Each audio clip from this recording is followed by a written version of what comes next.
সূরা আলী ইমরানে আল্লাহ পাক বলেছেন 185 নম্বর আয়াতে, কুল্লু নাফসিন যায়িকাতুল মাউত, প্রত্যেকটা নফস মৃত্যুর স্বাদ গ্রহণ করবে। আর কিয়ামতের দিন তোমাদেরকে পূর্ণ মাত্রায় প্রতিদান দেয়া হবে। সেদিন ফামান যুহজিহা আনিন নার ওয়া উদখিলাল জান্নাতা ফাকাদ ফাজ, কিয়ামতের মাঠে যাকে পুলসিরাত পার করানো হবে, জাহান্নাম থেকে বাঁচানো হবে, জান্নাতে প্রবেশ করানো হবে, একমাত্র সে ব্যক্তি সফল, আর কেউ সফল নয়। ওয়াল হায়াতুদ দুনিয়া ইল্লা মাতাউল গুরুর, দুনিয়ার জীবন ধোঁকা প্রতারণা ছাড়া কিচ্ছু নয়। মরিচিকা দেখেছে? মরিচিকা রোদের মধ্যে দেখা যায়, এটা দুনিয়ার জীবন। আল্লাহ পাক এর সাথে তুলনা করেছেন। আরেকটা আয়াত আছে সূরা হাদীদের মধ্যে, ওই আয়াতের মধ্যে আল্লাহ পাক দুনিয়ার জীবনের একটা এক্সাম্পল দিয়েছেন, দৃষ্টান্ত দিয়েছেন। কেমন? আল্লাহ বলছেন, ই'লামু, তোমরা জেনে রাখো, তোমরা সবাই জেনে রাখো, আন্নামাল হায়াতুদ দুনিয়া লাইবুন ওয়া লাহু ওয়া যিনাতুন ওয়া তাফাখুরুন বাইনাকুম ওয়া তাকাসুর, তোমরা জেনে রাখো এই দুনিয়ার জীবনটা হচ্ছে খেলাধুলা। ছোট বাচ্চা যারা থাকে এরা খেলাধুলা ছাড়া কিছু বোঝে? ওদের কাছে দুনিয়াটা এমনই, খেলার মতো, খেলাধুলা করবো, এটাই দুনিয়ার জীবন ওদের কাছে মনে হয়। আর একটু বড় হলে আল্লাহ দেখবেন কিশোরীরা এখন দুনিয়ায় জীবনের কোনো উদ্দেশ্য নাই, সারাদিন এই বস্তুবাদিতা স্রোতে গা ভাসিয়ে দিয়েছে, ছেলে খেলায় সময় পার করছে, সারাদিন দেখবেন ফেসবুক, ইউটিউবিং, টিকটক, আড্ডাবাজি করা, লুডো খেলা, পাবজি, ফ্রি ফায়ার, ওদের কাছে লাভ মানে মজা, হাসি তামাশা। দুনিয়ার জীবন কি ঠাট্টা? মজা, হাসি তামাশা।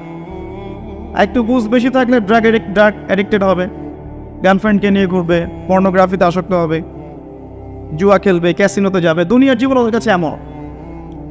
আরেকটু বড় হলে আরেকটু বড় যখন হবে, ম্যাচুরিটি আসবে, তখন প্রতিযোগিতা, প্রাচুর্যের প্রতিযোগিতা, কে কত বেশি সম্পদ আর্ট করতে পারে, কার কত বেশি জমি আছে, কার কত সুন্দর স্ত্রী আছে, কার কত বড় চাকরি, কার কত বড় সম্পত্তি, কার কত বড় ক্ষমতা, জনবল কার কত বেশি।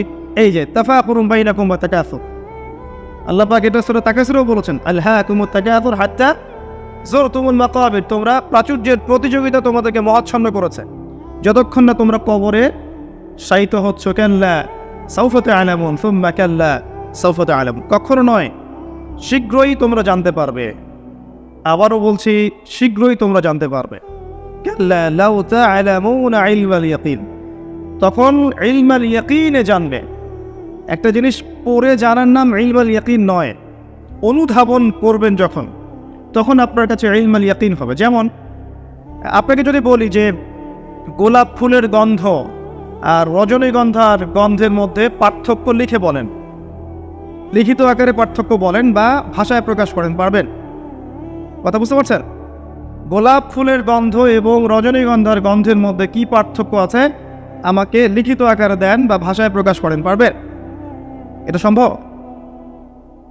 মধুর মিষ্টি কেমন আর এই যে আপনার গুড়, এর মিষ্টি কেমন, লিখিত আকারে বলুন বা ভাষায় প্রকাশ করুন, পারবেন?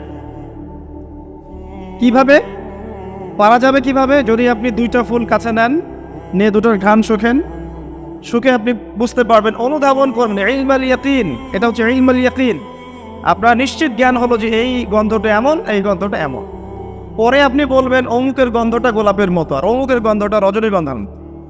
এই যে ইলমাল ইয়াকিন, মধু খান আবার গুঁড়ো খান, স্বাদ যখন বুঝবেন আপনি বুঝে ফেলবেন যে কোনটা কিসের স্বাদ। এই চাক্ষুষ জ্ঞানটাকে বলা হয় কি? ইলমাল ইয়াকিন। কবরের আযাব না ভোগ করলে মানুষ বুঝবে না পরকাল কি জিনিস, ওইটা ইলমাল ইয়াকিন। আমি বুঝাতে পারছি? কবর যখন চাপ দিবে নাউযুবিল্লাহ, তখন মানুষের ইলমাল ইয়াকিন হবে যে এটাই সেই শাস্তি। সূরা দুখান পড়ে দেখেন, আল্লাহ পাক বলেছেন, যুক ইন্নাকা আনতাল আজিজুল কারীম, শাস্তি ভোগ করো, আজকে শাস্তি ভোগ করো। পৃথিবীতে অনেক সম্মানিত ছিলে, আজকে শাস্তি ভোগ করো। এটাই সেই শাস্তি যা তুমি অস্বীকার করেছিলে। তখন বুঝবেন কোনটা ইলমাল ইয়াকিন।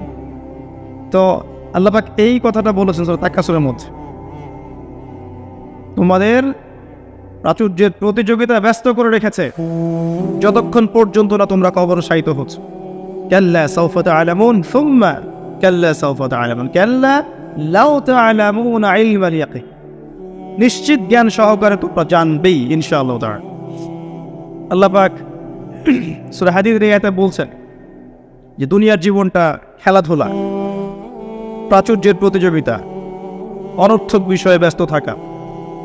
ই'লামু আন্নামাল হায়াতুদ দুনিয়া লা'ibun ওয়া লাহওয়ুন ওয়া যিনাতুন ওয়া তাফাখুরুন বাইনাকুম ওয়া তাকাথুরুন ফিল আমওয়ালি ওয়াল আওলাদ।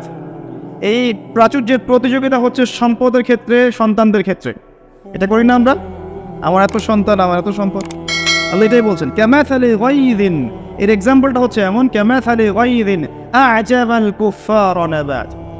দুনিয়ার জীবনের উদাহরণ হচ্ছে এমন একটা বৃষ্টির মতো, ভালো করে বোঝেন, একটা বৃষ্টির মতো, যে বৃষ্টিটা একটা মৃত জমিনে পড়ল, জমিনটা মৃত ছিল, এরপর জমিনটা সজীব হলো, হওয়ার পরে সেখানে ফসল ফলল, ফসলটা এক পর্যায়ে সবুজ হলো। কি হলো?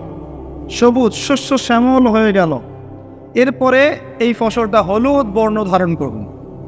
হলুদ বর্ণ ধারণ করাটা শেষে এরপর চাষি এটাকে কেটে ফেলল।